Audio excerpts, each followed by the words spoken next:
Hi there, Juleka here. Before we get started, I want to invite you, yes, you, to be a guest on the show. If you're an adult and a child of immigrants, and they could be from anywhere in the world, really, I'd love to talk to you about the conversations that are necessary but challenging, especially right about now. So whatever you're all getting into, I want to know about it. Politics, money, holidays, marriage, kids, everything. So send me an email directly at Juleka@Lantigua-Williams.com and we'll get you on the show. I can't wait to hear from you.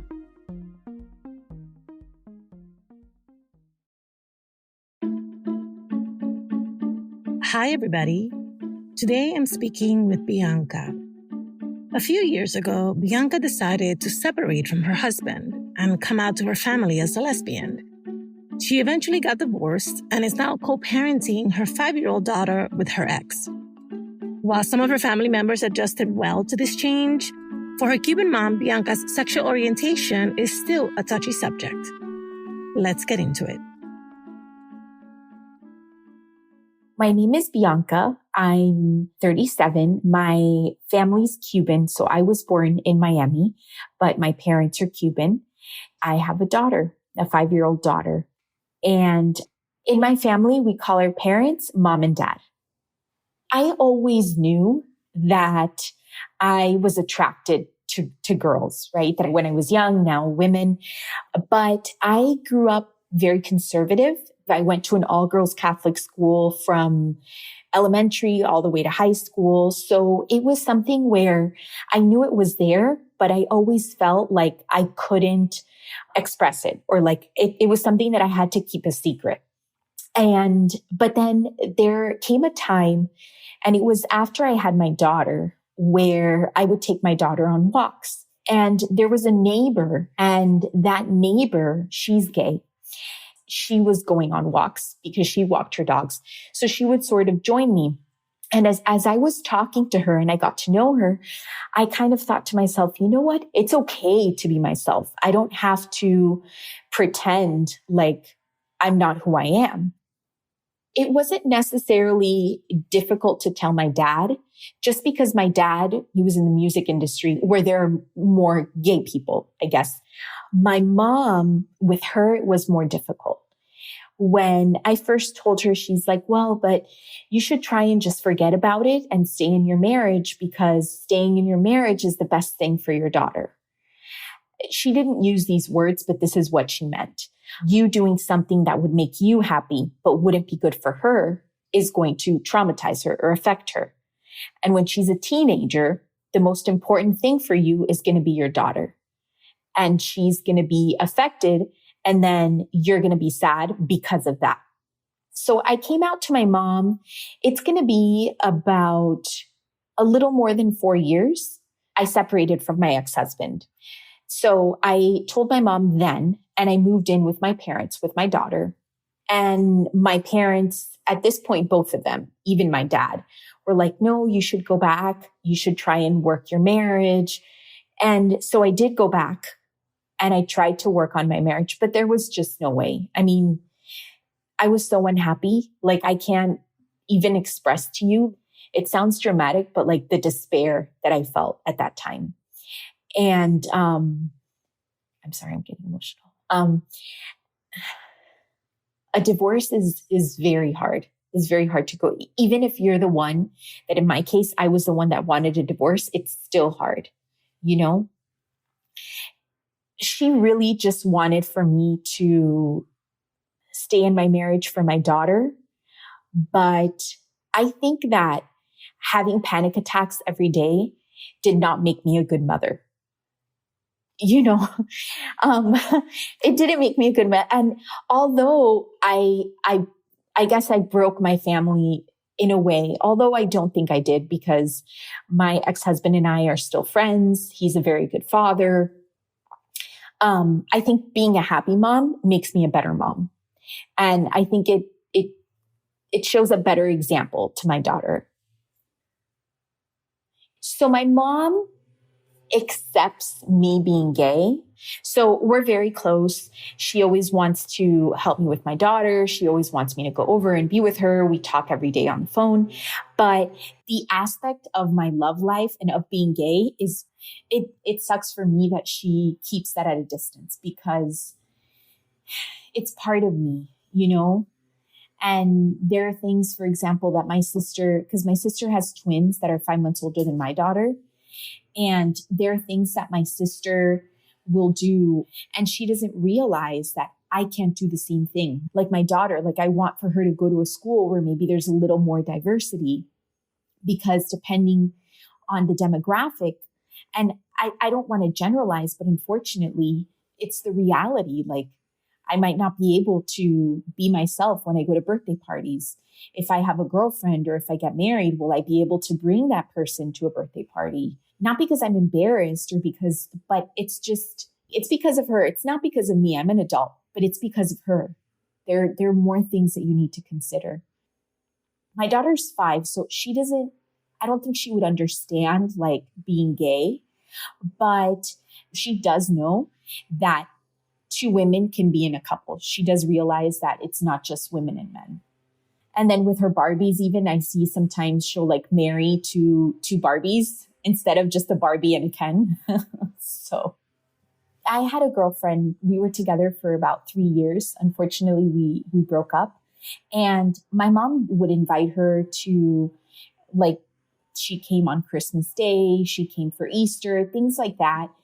But I still saw like a difference with the way that she was with her and the way that she was with my sister's husband.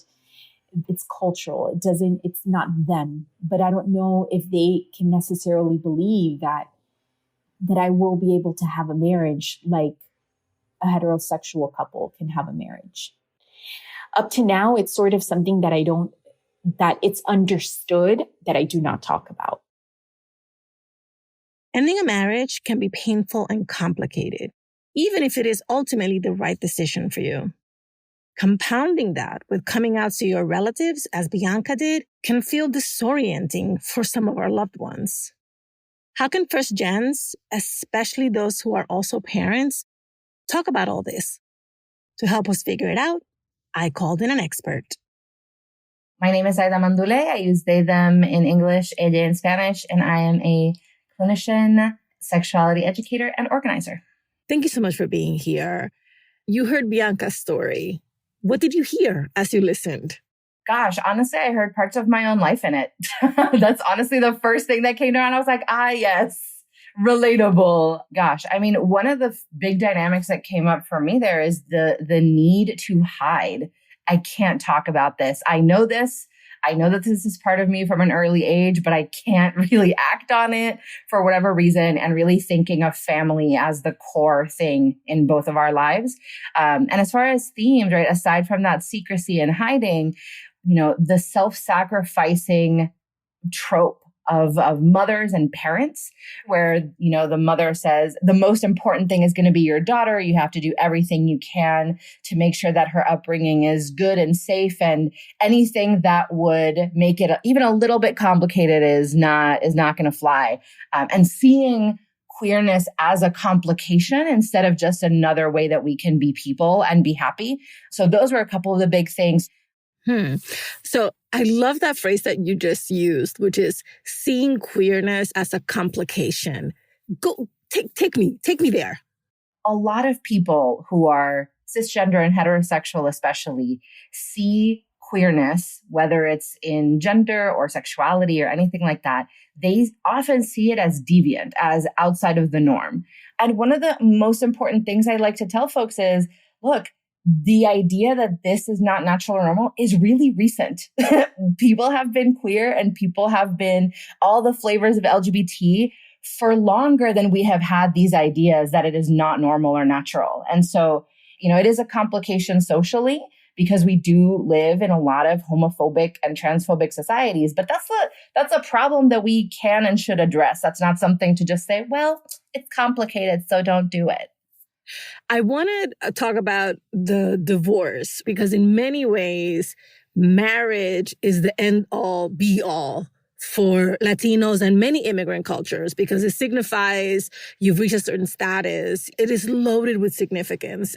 So talk me through what you might suggest someone when they're approaching this, if they know that they're about to sort of break with the normative heterosexual relationship and have to do something formal like get a divorce. How do we begin these conversations with our families? Oh my gosh. The first thing is assess what your support system is. That's the first thing, because it is true in a lot of places in the United States and abroad, it can be very dangerous to come out, whether that's because you could get, as far as murdered, or you could face a lot of repercussions. You could still be fired from your job in a lot of places. Family can sort of suddenly kick you out or never want to talk to you again. Or even as a parent coming out, if you have a child and your in-laws or your parents do childcare, if they suddenly say, well, no childcare, and then you're unable to work, there's a lot of repercussions that can happen. So the first thing I would say is check in. What is your support system? Who are the people that have your back? And if you don't have any at all, let's try to find some first, whether that's through checking out local support groups, hotlines, all these kinds of things. The other immediate step that I would say is figure out what are your core values and what are your non-negotiables. Because when you're talking to your family, it is very possible and very likely that you will have a difference in some of those non-negotiables or core values, or that the way that you express them is going to be different. So, por ejemplo, there's a lot of folks that think of respect. I grew up with a lot of feelings and a lot of thoughts about being respectful, being polite, sort of being good to your elders and things like that. And to me, that is not incompatible with being LGBTQ or being LGBTQ inclusive. But for a lot of people where they don't understand LGBT people, or they haven't been exposed to it or whatever, they may see that differently. They may see an incompatibility. And we see that, the guest talked a little bit about that for her, one of her values was, yes, absolutely being good to her family and her daughter. And that meant being true to herself instead of hiding. Like that was how she made that value real for herself. So those would be a couple of the first steps. So one of the things that I found really interesting in talking to Bianca is that she is, in a way, sandwiched between two generations that are probably going to have diametrically opposed views on who she is, her mom and her daughter. The child this will be completely normal to her because this is her mommy who she loves. And then one day grandma might slip and say something inappropriate. And then the two generations are going to have to deal with it. And, it's highly likely that mom won't be around for that. So she's sandwiched in here. Help her out. Yeah. So one of the things is that a lot of people start teaching their kids about love and relationships from when they're teeny tiny children. Again, here's another example of us looking at gay relationships quote unquote differently and thinking that they're inherently sexualized in a way that's inappropriate. And they're not. They're really not. Let's look at something as, common as Disney. All Disney movies are for children, and they pretty much predominantly all have heterosexual narratives. In all of them, you're seeing some kind of marriage, some kind of love interest. We see a lot of parents with their 1 and 2 year olds being like, oh, my son is going to be such a heartbreaker when he grows up. He's going to love all the ladies. And suddenly, when we're talking about gay people, then it's suddenly a no-no. Then it's suddenly really inappropriate and sexual. And it's not. So the first thing I would say is let's be really honest and look at the fact that we treat these things differently, and we shouldn't. Let's also look at standards for sex education in the United States for a moment. And it's not that they're great. The US still has a lot to do. But in the United States and even in other countries, we have mandates to teach children about relationships and about affection and orientation really early on. Those are conversations that we actually do have to have very early on, regardless of the sandwiching. But when you add the sandwiching into it, you're going to maybe have your kid in a really awkward position of, I want to respect abuela, but she's being rude about mom. What do I do? And as a parent, I think clinically it is our responsibility to be able to equip our children with the tools to talk to family and stand up for themselves and other members of the family. Mm.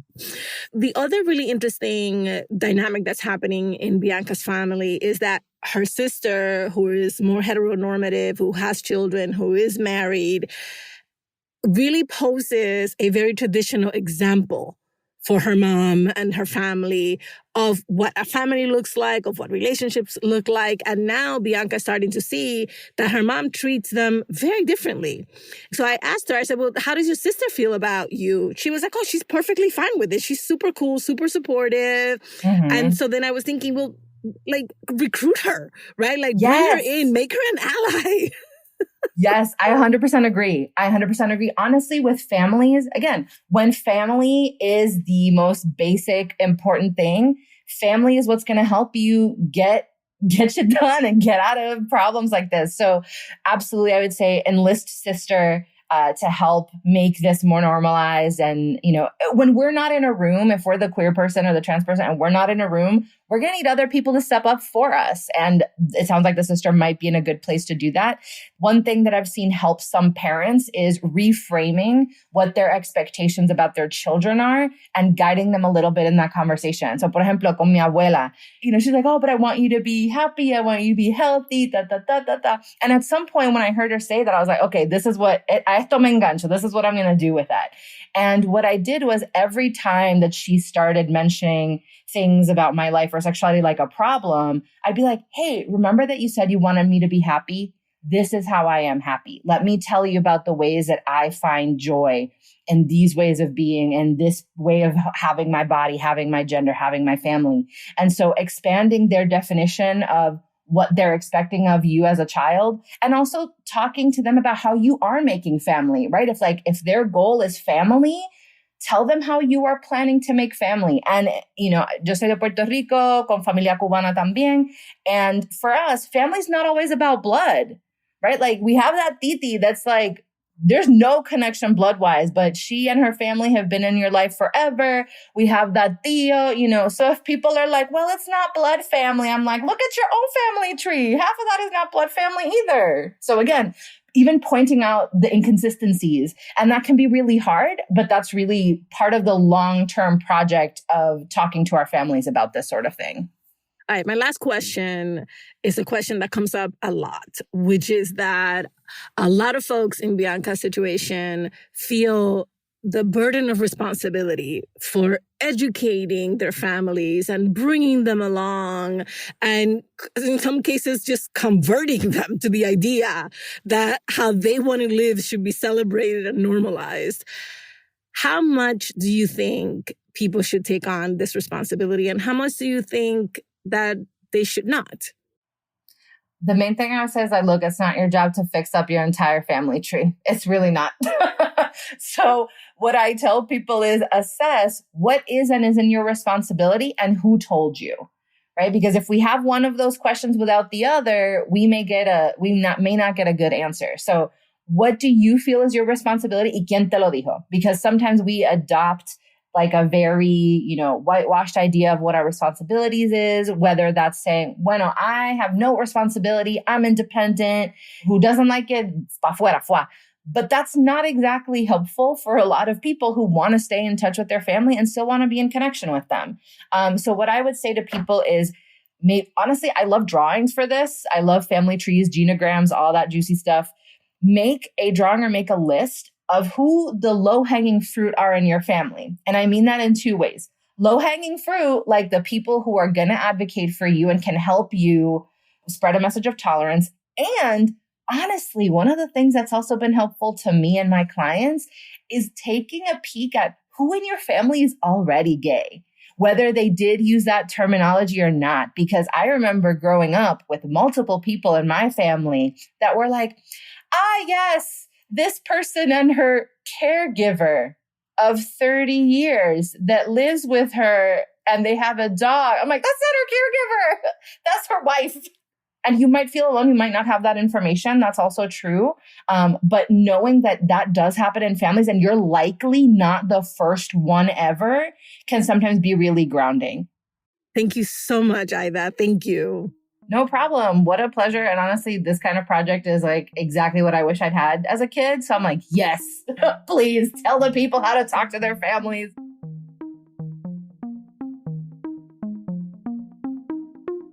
All right, let's recap what we learned from Aida. Beef up your support network. If yours isn't as strong as you'd like, reach out to local support groups, hotlines, or other community resources that can help you build a reliable support system that will have your back. Normalize all relationships.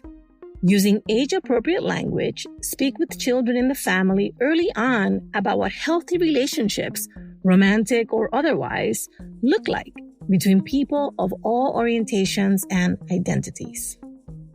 And remember, enlist your supportive relatives, whether they're open and accepting simply because, or whether they identify with your experience coming out. Lean on your family members and let them be your advocate when you're not in the room. We've added a list of bilingual resources in the episode notes.